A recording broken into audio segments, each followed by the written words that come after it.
講一斗窮二斗富，三斗四斗即係買豆腐，紅斗綠斗開當鋪，咁七斗八斗咧？七斗八斗就做官噶啦，九斗十斗就享清福咯。吓，即係越多斗就越好啦。不過我10隻手指一個斗都冇喎，又點解咧？咩10隻手指先冇攞，得嘅慘弊鳩啦，點樣弊法咧？咪冇福咯。嗱，依家啲後生仔唔知道咩叫做斗簸箕係咪？啊，所謂手上嘅斗，亦都有人叫羅，其實講嘅就係手指上面嘅紋路指紋，一圈一圈嘅，就好似舊陣時裝米用嘅斗，四四方方又有，亦都有圓形嘅，或者好似一隻螺咁唔會漏嘅。嗱，呢一個就叫做斗啦。咁大家可以一邊睇住自己對手，一邊喺度聽，按照一斗窮、二斗富、三斗四斗賣豆腐呢首歌仔，數下你有幾多個一圈一圈嘅斗咯喎，話俾我知啦。嗱，古時候嘅人將斗叫做窩紋，咁窩係漩渦嘅窩，而呢一種斗係密封嘅，封住咗嘅，係冇外流嘅。咁所以按照古時候嘅人講法就係斗越多就越好。你睇下嗰首歌仔係咪9斗10斗已經享清福啦，幾咁好啊！但係點解會咁講呢？嗱，呢一個係因為以前老一輩嘅人係用斗嚟裝糧食嘅，咁肯定越多越好啦。斗多嘅話，即係證明糧食多啊嘛，寓意係唔會憂柴憂米，財源滾滾來。有多斗嘅人，即係證明佢唔會漏財啊嘛，所以就形成咗一斗窮、二斗富、三斗四斗賣豆腐呢一個講法啦。而簸箕又叫做鏟，咁簸箕有3種意思，第一種就係用嚟裝垃圾嘅垃圾鏟。第二種就係用竹啊、篾啊，又或者係藤織成嘅，用嚟篩米去糠用嘅，叫做篩箕鍋。第三種講嘅就係手指紋啦，係指好似簸箕咁樣嘅形狀嘅指紋，咁亦都有啲人叫做鏟。簡單啲嚟講，咁圓形一圈一圈嘅就叫做斗或者係羅。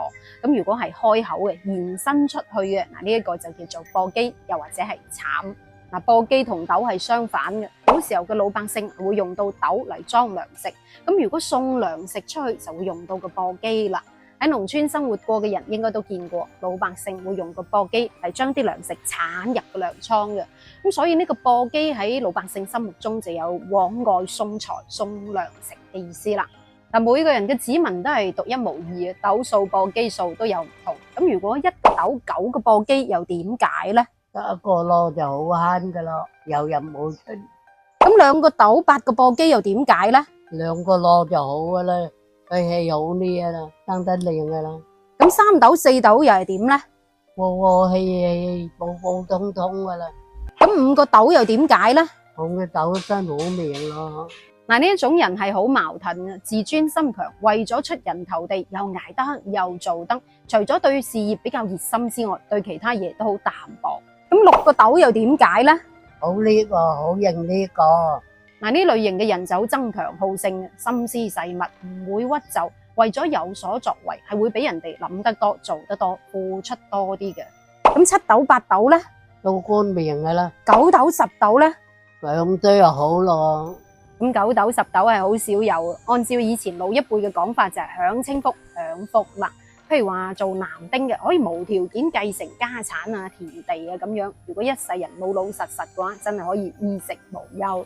咁多類型邊種又最好呢？吓？10羅點讀走慘，走慘就好過你10羅。你10支慘有用嘅，不起一羅點撚，一支走慘一筆落一隻咯。即係慘多一隻咁好。你冇攞咗再倒咁路啊？哦，仲有一類就係10指簸箕沒有斗，只往外簸沒處裝。咁10隻手指一個斗都冇，一個羅都冇嘅，冚唪唥都係慘嘅，又會點呢？吓？正話都講咗，咁斗係用嚟裝糧食用嘅架撐啊嘛，所以喺老祖宗眼中認為有斗即係等於有飯開啦。咁如果冇斗，冚唪唥都係簸箕嘅話，喺老祖宗眼中就係一無是處、敗家仔嘅啦。因為簸箕寓意係日日將糧食送出去，咁多個簸箕即係代表咗收唔翻啲糧食啦，將啲糧食往外倒，將啲食物篩出去，使錢大手大腳嘅陳村長。所以古人認為10簸箕嘅人係會守唔住老祖宗嘅基業嘅，會漏財，守唔住財，所以就叫敗家仔咁話。但係其實呢啲講法有冇科學根據嘅啦？吓，咁呢一個肯定係冇科學根據嘅。呢一個斗啊簸箕其實只係人體一種基因自由組合得出嚟嘅結果。老一輩嘅人之所以會通過斗簸箕嚟睇命運，其實都係因為以前生產力低，對一啲未知嘅嘢都覺得係神神化化嘅嘢，認知能力又有限喎，所以先至會咁講嘅啫。唔通有10個斗又真係日日等運到唔使做咩？唔通1個斗都冇，冚唪唥都係慘嘅，就等死咩？係咪？所以呢一個係唔科學嘅，大家當茶餘飯後開心下、娛樂下就算啦，唔好太過盲目去相信。